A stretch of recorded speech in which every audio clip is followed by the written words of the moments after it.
Welcome to Rates and Barrels, presented by Topps. Check out Topps Project 70, celebrating 70 years of Topps baseball cards. Derek Van Riper, Britt DVR, Eno Saris here with you on this Friday. It is Friday, October 22nd. I always say it just in case, my voice is the voice that tells you what day it is. Some people don't look at their phones or Good morning, Vietnam.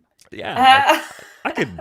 Maybe I could do a role like that. I mean, I don't know. I don't know what the future holds, but lots to talk about on this show. We have Game 6 coming up in the ALCS tonight. We had a very exciting Game 5 if you're a Dodgers fan or if you're a fan of Chris Taylor or if maybe you played DraftKings and had Chris Taylor in your captain spot in a single game. That was not me, but you certainly are happy today if you pulled that off. And we begin on the NLCS side where the Dodgers got to Max Fried and with their bullpen game, even though Joe Kelly was not good and failed to get through the first inning, even though Atlanta took a 2-0 lead in the first inning, it was not enough. Huge win for the Dodgers, obviously facing elimination, but now the overall feel for the series, despite Atlanta being up a game, has completely changed because of the way the pitching matchups line up for the weekend. Britt, did you feel like this was it wasn't must win for Atlanta, but it just sort of opens the door for things to get dicey again, right? To follow the script of last year, unfortunately, just because of the way the schedule actually lines up. Yeah, I want to go on record real quickly and say that I know nothing. I mean, you watched that first inning of the game yesterday and you're like, here it is, the series over. Right. They get the home run from Freeman. Joe Kelly comes out of the game you knew he wasn't pitching deep, but still, you really felt like Braves are just going to steamroll them like they've steamrolled them the entire series. And it just didn't happen. And watching that, you kind of get the sinking feeling, you're right, DVR, that, oh my God, are the Dodgers going to win this series? Are they going to do this again? Do they like being in an elimination mode? How did they win that game? I mean, you look on paper, you play that game 100 times, they probably win 99, right? Or is this retribution because they had no business winning the prior game when they had the bullpen start? So I think what we should do in October is just all admit that we don't know anything and that no matter what we think about it, it's going to go the opposite way. And then you'd probably be just right on the money. Yeah, I'm sad this morning. I'm sad because the bullpen game won. There is no better quote than Cody Bellinger, who said, kudos to the bullpen. They did really good from the beginning. I don't remember who started. Yeah, I mean, look, we're all humans who like to get credit and pats on the back for the work that we do and like to be called out by name when we do something right. So to be lumped in with a group like that, hey, congrats to the podcasters for making some good shows. I don't remember any of their names. No, yeah. I don't think it's. I mean, some were like, "Oh, that's just Cody Bellinger." I think that's a natural thing. Like, who's gonna remember Phillip Evans' name? It's Evan Phillips. Yeah, sorry. Yeah. You already confused him with that infielder. See, and I wrote a piece about him. I wrote a whole damn piece about the Dodger slider, and he was in it. I got his name wrong. I wrote that piece like 2 days ago. Yeah, it's fair. It's like, good job, whoever you are. And also, I only know that guy because he was an Oriole, and I obviously pay attention to the Orioles more than the average Evan bird. Phillips. Sorry, Evan Phillips. No, and I want to give credit. Evan Phillips is great. Alex Vesia has a lot of stuff. He's a really interesting young pitcher. Maybe he could be a starter someday. I would think that we would remember him better if he becomes a starter. Well, yeah. Okay. That's my point. So here's the thing that's going to happen. We talked about this a bit yesterday. The future, Andrew Perpetua was giving us some ideas as to what he thought was going to be like the shape of a pitching staff in the future. And just looking at how the Dodgers did it with an off day today, Gratterall going for 2, in part because he only threw 14 pitches to get 6 outs. Blake Trinan went for 2. Knebel and Jansen. Those 4 guys, Gratterall, Trinan, Knebel, and Jansen. You could have any one of the Dodgers pitchers. Like if Walker Buehler has a disappointing start and only goes 5 or even doesn't get through all the way through the 5th inning, you could see all 4 of those guys pitch in a game where a good traditional starter pitches. That could happen, right? 1 inning apiece, not really unreasonable to think that. I think where it really starts to break down is the first 3 innings, especially being covered by 3 different pitchers. That's the part that really messes with our heads. Like, even if the opener, the new starter, goes 3 or 4, that will sit better with us than 3 pitchers to get through the first 3 frames. That something about that is weird. I think one of the things you got to do, if this is a bigger part of the future of baseball, every reliever needs an entrance video. Every reliever needs to be hyped up and needs to come into a It sounds video. like it'll take more time. It's good. It's good for creatives. More jobs for creative people. So I like that. And like, look, we in stadium or something. There's nothing wrong with like making really unique entrance videos. Jason Grilli had the grilled cheese. The Hansel Robles White Horse. Yeah, right. That's the people probably more people know who Hansel Robles is because of the White Horse, the video and the White Horse than they would have known if they had never made that video. So I think it's going to take a little bit of creativity to get people more familiar with this. You don't have to show each entrance video on TV. But there's enough downtime between pitches where you can be like, this is how he came in. But they should show entrance videos on TV. That's actually another good way to present the game differently. So, I mean, I'm half kidding, but I think if you're going to... That gets at my problem I'm talking about. The problem is that nobody knows who they are, and it's hard to market them. So at least this is a marketing idea. You know what I mean? I just think it's easier to market fewer names. Yeah. Yes. Yes. Like, did you guys know... Yesterday was the sixth time this postseason the starters failed to go 1 inning. I don't want that. That's my me either. I'm so glad because we're not often in agreement on this show that all of us are like get lost here because it just I don't know. It's I understand analytically. Like the analytic part of my brain is like, yeah, you know, it makes sense, but I don't know. Like the fan in me is not into it. All right, so I'm going to put a informal poll up for people watching us live. The we need a nickname for that group. The stream team is owned by No Dunk, so I can't call them the stream team, but we'll come up with something. I'm just curious how much this bothers other people. Are we turning into the olds, shaking our fists at the cloud and saying, this is terrible, this isn't the way the game was growing up? I'm used to bad starting pitchers staying in the game longer than they should and giving up 450-foot dingers to juiced up players. I want that era back. I want 1999 baseball back. Like, okay, like maybe we're a little wrong. I think there is probably some kind of happy medium here. Chris Taylor homered 3 times in this game. That's awesome. And Chris Taylor ended the postseason in a slump. Obviously hit the walk-off in the wild card game against the Cardinals, basically put the offense on his shoulders, and the Dodgers piled on more late. Chris Taylor is one of those guys. You can talk about him in the same sort of context as Eduardo Rodriguez, someone who's probably making himself a bit more money with what he has done on the big stage here in the postseason. And he's laid the groundwork for this for a few years. It's not just like, here's this new guy that showed up. We know who Chris Taylor is. He's been a key, versatile piece of these Dodgers teams that have been in this spot time and time again. But Chris Taylor, is he a long-term Dodger, or is he a guy that will end up going somewhere else and continuing to play every day in the sort of versatile role that we've grown accustomed to? What's your expectation for him, Britt? Gosh, I don't know. I could see it going either way. The Dodgers are in a really interesting spot organizationally when you look at this winter and this offseason in terms of what they're going to do. I still think a priority for them is probably going to be seeing if they can retain Max Scherzer because he fit in so well. Also because nobody could say for certain that Trevor Bauer is going to be back and pitching anytime soon. But when you look at that core, there's no doubt that a lot of these guys are going to be gone.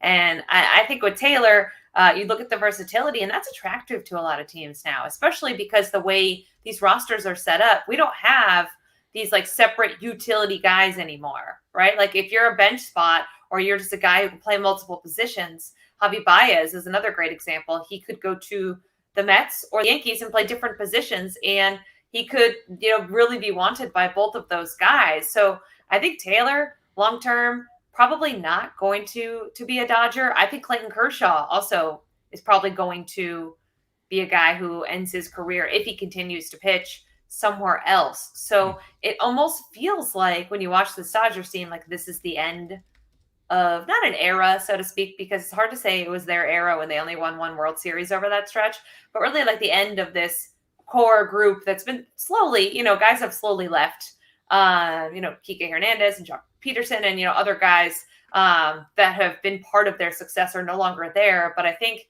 this is really the last stand for a lot of this current group. And it wouldn't surprise me at all if Chris Taylor ended up somewhere else. Given his skill set, given what teams kind of value nowadays, he has an awful lot of value. Yeah, I mean, Pollock could be gone. Kenley Jansen is a free agent, I believe. Jansen's a free agent. Pollock does have one more year, so he's probably he has a team option, right? No, it's a player option. That's for 2023. Okay. But Corey Seager Kershaw's could be gone. A free agent. Yeah, I mean, you're right. Like this is a Dodgers team that frequently leads the league in payroll. They will replace, they will reload, they will keep trying to win. Like, I don't think we're going to turn the Dodgers into the Cubs. They have plenty of great long-term players under contract, right? They extended Betts. Yeah. They still have Bellinger for a while. Like they've got a core. Trey Turner's there for another year. Kershaw's staying. I think Kershaw's staying because there were some questions about him, and they gave him 3 years and $93 million. I think they're just like he's going to be a Dodger Hall of Famer, and he's going to be here till he's done. And we don't want him to end like his career the Rangers had on. Or whatever. You don't want him to go home to Texas. He would still go in the Hall of Fame with the Dodgers hat. Yeah. I mean, and to your point, Derek, what's unfortunate is that the Cubs get a free pass here. The Cubs shouldn't be doing what the Cubs are doing. There should be some teams that are never allowed to like do these rebuilds or maybe retool. But these teams should not be allowed. Like a team like the Cubs should always be trying to win. And to the Dodgers' credit, actually, as they were rebuilding, they floated the team with a large payroll. So the Dodgers are a model, I think, even for the Yankees, for the Cubs, in terms of like spend the money. Spend the money and try to be good every year. And as your young guys hit and get better and stuff, you'll have times when you're in the World Series, and you'll have times that you're a wild card. You know what I mean? But you'll pretty much be in the postseason every year if you just spend $250 million every year, and if you spend it wisely. That's also the asterisk. But so I expect them to spend a fair amount. I mean, the 22 estimate right now is 194. Like I could see them spending another 50-60 million on top of that, which could get them 2 of those free agents back. I mean, they are going to be expensive free agents, or it could get them a different reliever. Maybe they go get Kimbrel. That's an interesting question. Kimbrel versus this version of Jansen. Who do you actually want if you have to? Well, Kimbrel's 1 year. 1 year on Kimbrel, you feel a lot better about that. Yeah. So anyway, I expect them to spend a little bit. I don't expect them to go fallow like the Cubs. I mean, that's just ridiculous. And that might have something to do with the Cubs' particular business situation right now with they've got the network they're trying to get off the ground, and they claim they were hit harder by COVID than other teams, possibly. Who knows? Yeah. That was a selective situation where some teams were impacted more than others. No. Yeah. Weird COVID really hit bad, particularly in Wrigleyville. Like, no. Also, they're going to get a ton of tax breaks from Wrigley being an historical building. Mm-hmm. A ton of tax breaks. They already get a ton of tax breaks, but they're going to get even more from Wrigley being like deemed as a historical building. So, no, I think that I hope that we evolve to a place where the sport where like tanking has some really serious consequences. I wonder, there's the Doug Fearing, who used to run the analytics department in Los Angeles. He wrote a piece about how Chris Taylor is worth a win or two above and beyond his actual production to a team just based on his versatility. And I use that to try and look at Shohei Ohtani's value to a team, but it's slightly different. In any case, Taylor has been a better player than Hernandez since 2018. In terms of WAR, it's 1 win, but in terms of like walk rate, better. Speed, better. Defense, Fangraph says worse, but what is your inclination? I would say Taylor's better. I would say he's at least comparable. Like if the metrics are a little lower on him, I don't think it's a big gap at all. So it's on Fangraphs is -10 runs for Taylor and +13 for Enrique Hernandez, but that doesn't match my understanding. I mean, I'll concede Hernandez being the better defender, but that seems like a gap that's a little wider than it actually would be.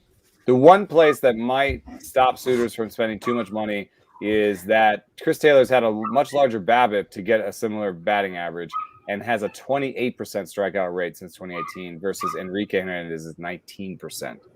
So, teams, I think, are aware of the value of the strikeout. And I think that Taylor will get something that's just very comparable to Enrique Hernandez's deal.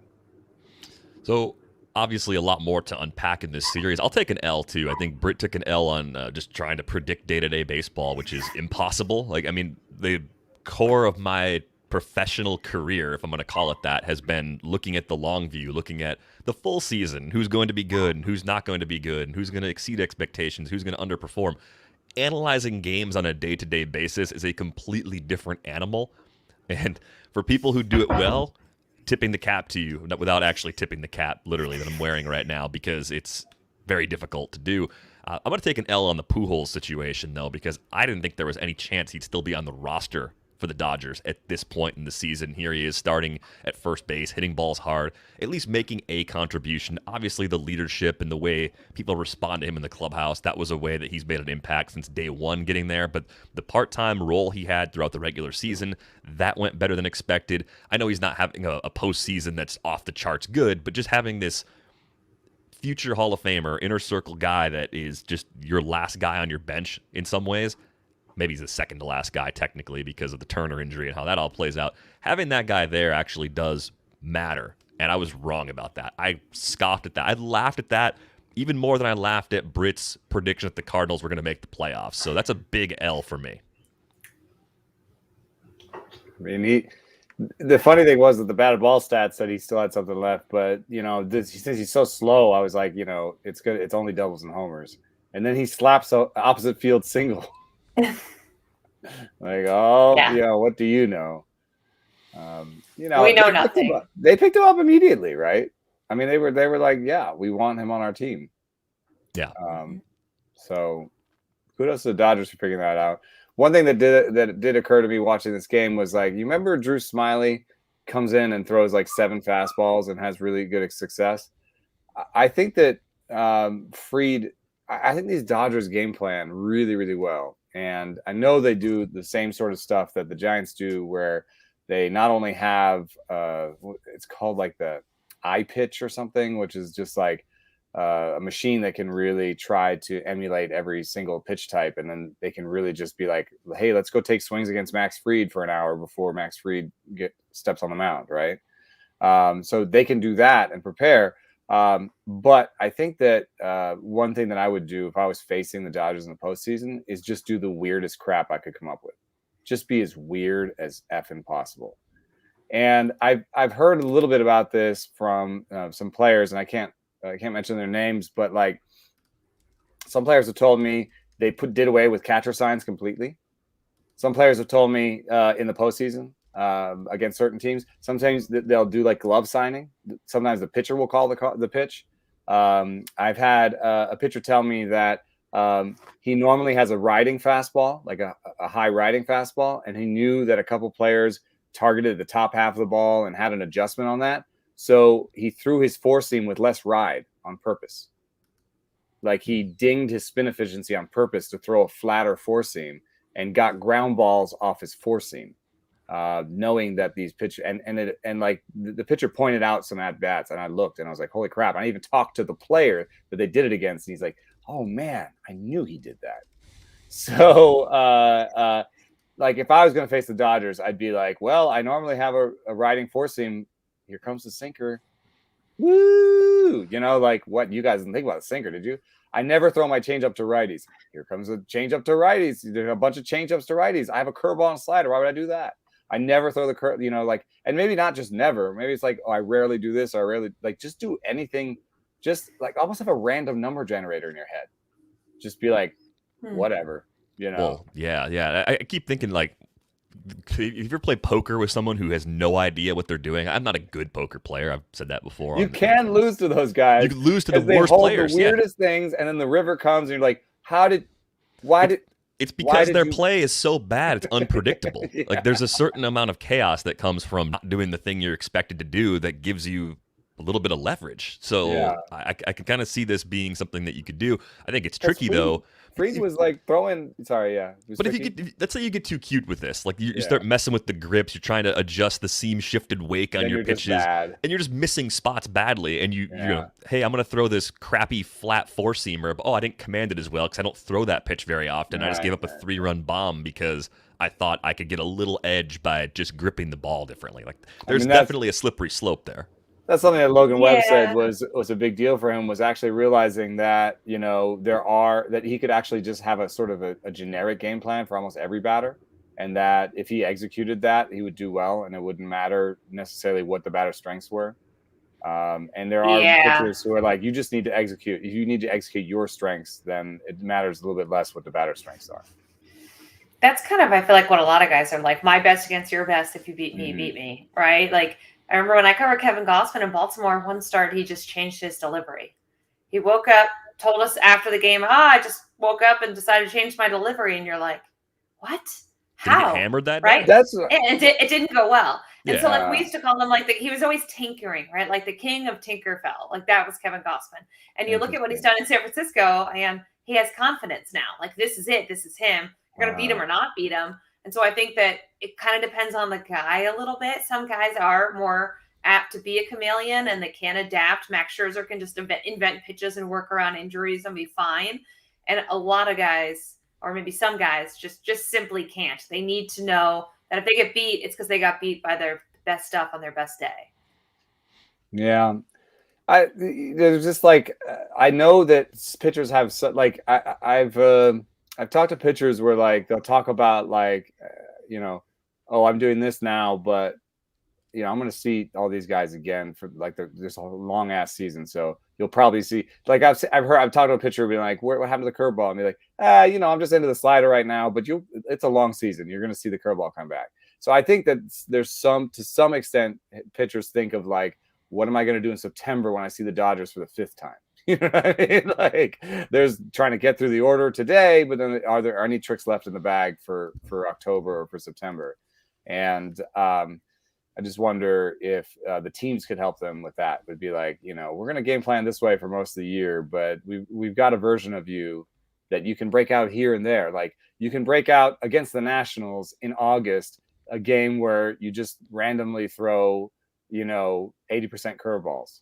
You know, just try it out against the Nationals, and hopefully the Dodgers aren't watching that day. You know what I mean? But, you know, that's why also teams send out advanced scouts for all of September to kind of try and catch this sort of stuff and try to see what if people are changing or you know, changing their tendencies off of the full season long scouting report.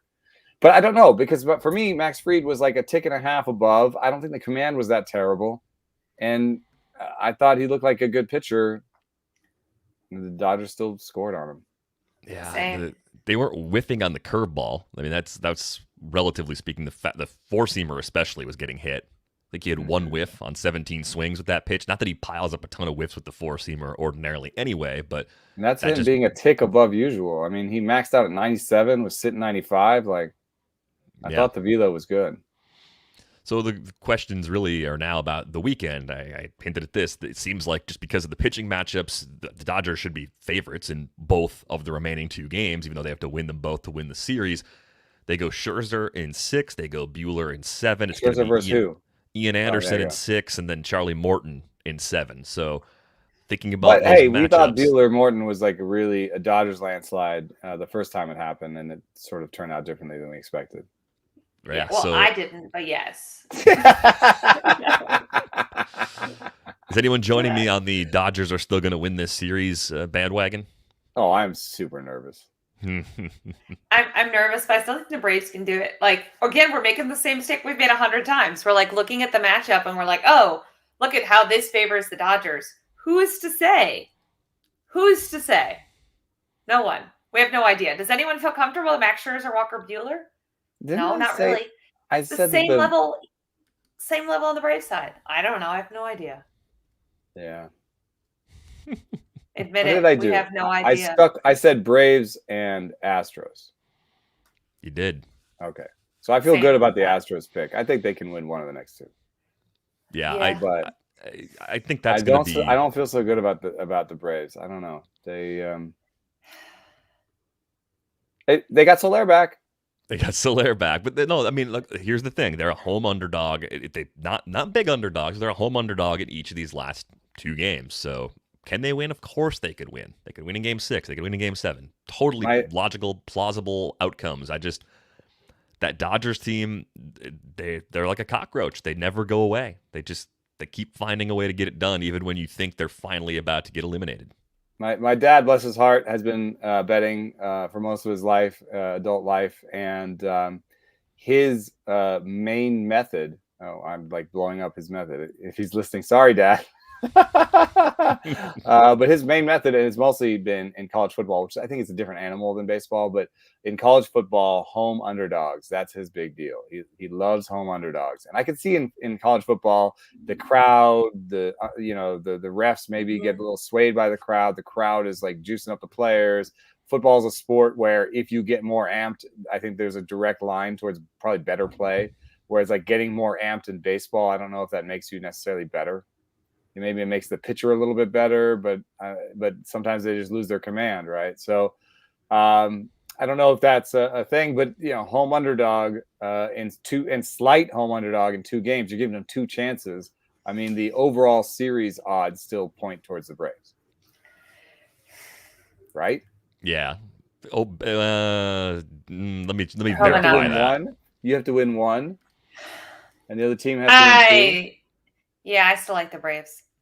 They're going home. They know this happened last year. Everyone's now already talking about last year, right? As soon as they lose last night, everyone's talking about last year. The scarier part to me, like the Dodgers, at some point the Dodgers' arms have to be tired, right? Like they used a lot of pitchers again last night. I know they have the day off today, but at some point, what's scarier to me isn't that they won yesterday's game, it's that the offense has kind of come alive a little bit, because if they had squeaked out a 5-4 win, it would have been like, cool, like golf claps for you, or 4-3. But that kind of win yesterday was like a confidence boosting drudging, right? Like a good old fashioned blowout game. And some of the guys who haven't been hitting, like Trey Turner, we talked about Taylor and the night he had, Pujols, their bottom of the lineup was hitting. So I don't really like that if you're a Braves fan. And I'm not, but I think the Braves are going to win this series. And I think you look at that and you're like, okay, really? We're going to get beat by these guys? And that's what made yesterday's loss kind of so like, wow, I'm a little nervous here. I still think Atlanta gets it done, but there are some warning signs that, like, as you said, Derek, they're cockroach. You kind of awoke the sleeping giant here a little bit last night. You pushed them, backs against the wall, and now they're roaring back to some extent.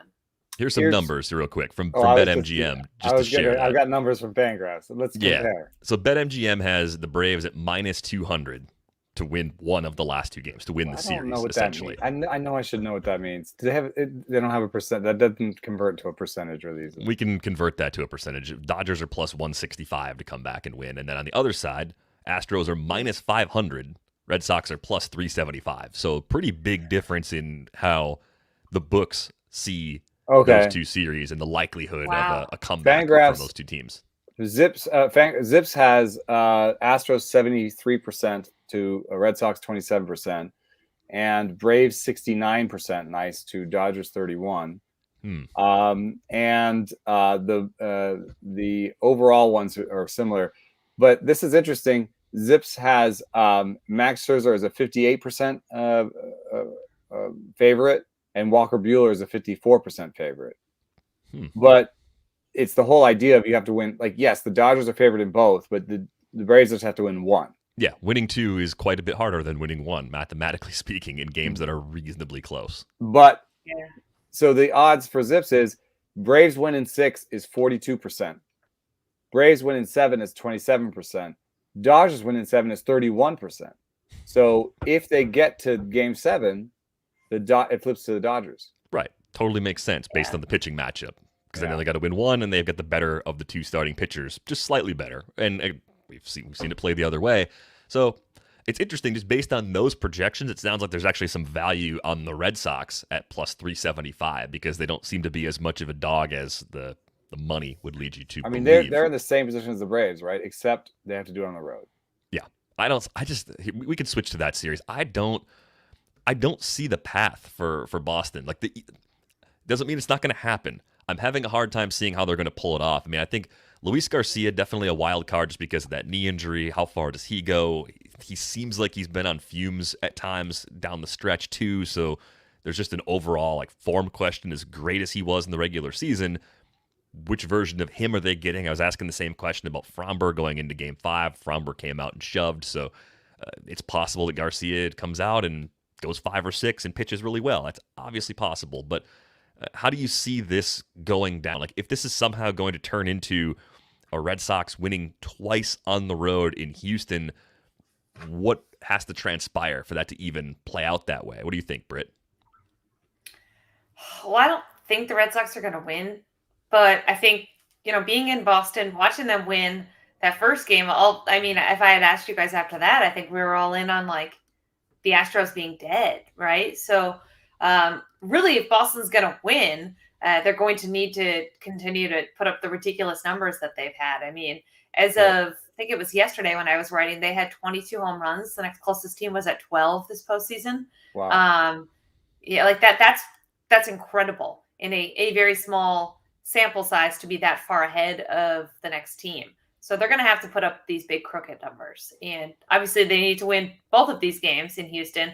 I don't think it's impossible by any means, because as much as the Framber Valdez outing was exciting, and it was, they don't have Lance McCullers back yet. I think they're in better shape if they advance to the World Series, but the same problems that have plagued the Astros during this series are going to show their head at some point, especially if they don't win the first game tonight, right? If it comes down to a 7 dice roll, anything can happen. As we know, ball goes through someone's legs, a big home run. So I think there's a path for Boston to do this, but they have to come out swinging, and they have to put a crooked number up early, really take the Houston crowd out of it, force Houston to kind of throw in their B relievers, which aren't very good, and really just kind of wave the white flag on a 6. That, to me, is how the Red Sox make a play at this. Yeah. I mean, it's totally plausible to see the Red Sox winning these games if you consider how we last saw the 2 starters for the Astros pitch, right? The last 2 times out, Luis Garcia and Jose Urquidy did not look good.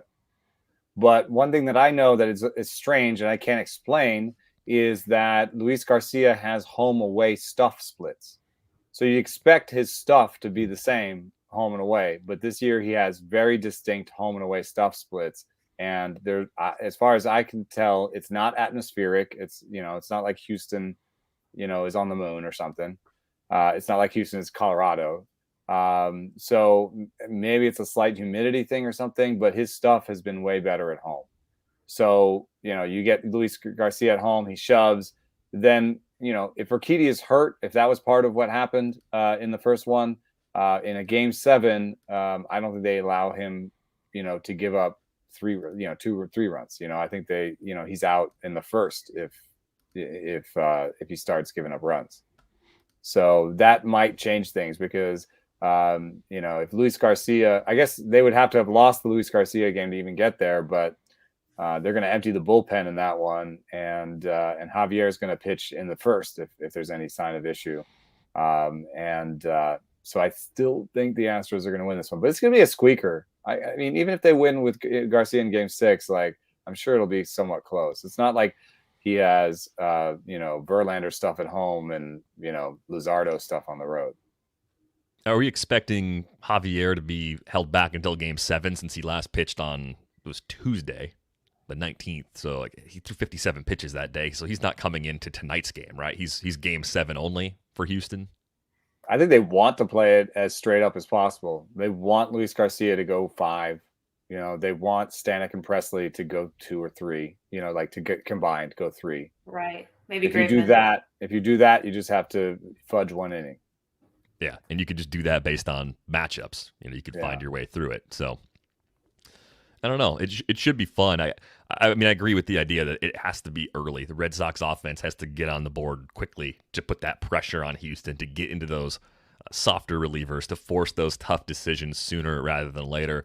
Yeah, do you want to use your A relievers or your B relievers? That's the whole thing about scoring first, is you kind of force the other team to possibly use their B relievers if there's another game, because there's going to be a temptation to keep your A relievers as fresh as possible for 7 in case you want to push those guys 2 innings instead of 1. Innings. In case it turns into a bullpen game, yeah. Right, because that could definitely happen. Evaldi, a big question here. We really don't know what the impact is of pitching on your throw day and coming back. We saw the impact for Scherzer and Urias. Right, but pretty easily in but the that could numbers also, and the velocity and the it's totally there. But how much of that could also be previous usage on top of the throw day, right? Like I think wasn't Evaldi, was that the first time Evaldi was used out of the pen this postseason? I thought it was, and I will verify that while we're talking just to be sure. So I believe so.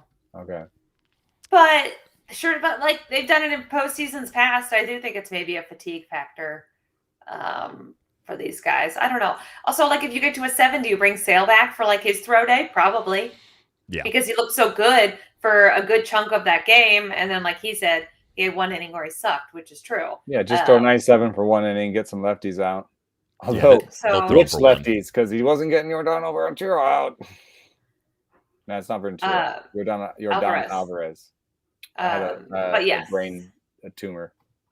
It's fine. When you said Yordan, I don't know many Yordans. And then I threw an O on it, which I do sometimes. Why do I do that? It's because I loved Yordan Ventura so much. Huh. So 7, it gets interesting if Houston doesn't win tonight. That's for sure. The last time Houston went home for a 3-2 best of 7, they lost the World Series in 19. It's possible. Oh yeah, it's definitely possible. And yeah, Evaldi did not pitch in relief prior to Game 4. I swear I saw him warm up for a game or something, but maybe I'm. Mike Petriello had a good point about like these postseasons are so long now, and they're only going to get longer if they expand the postseason. But like these postseasons are so long now that have we like as a sport really changed we've only asked more of our pitchers in the postseason, and the postseason has only gotten longer. Like it used to be you jumped right into the CS. Yeah. Yeah. There was a time where you jumped right into the World Series. Yeah, you got to take it down at 154, in my opinion, if you're going to expand anything else. I think that's a great idea. Down. Thank you. Take it back down. I don't know if they're ever really going to go for that, though. Like, I hope if they're getting more money from the playoffs, though, I think they will. And the players would have to get insurance that like play doesn't go down because it's 154 versus 162. Well, how much percent are we talking here? They could split whatever percentage it is. They each go down 1% or something like that. Yeah, but the payoff getting to the playoffs equals it all out because they make money for each round they get to. Like when you get to the World Series, you're talking about like a whole nother year. But not every player, only playoffs, right? Although with expanded playoffs, it'd be about half the teams. With expanded players, yes. And now the extra incentive is to make that money back right in the playoffs. Which, if you get to the World Series, those guys are making an extra $500,000. Yeah. That works. Predictions for games 6 and or 7 on the ALCS side. Are you both sticking with Houston now that they've got that 3-2 lead? Yeah, I think I'm going to stick with Houston. Watch Luis Garcia do the salsa dance. Over tonight or over tomorrow? Over tonight. It wouldn't surprise me if this goes to 7, but I want Houston to finish him.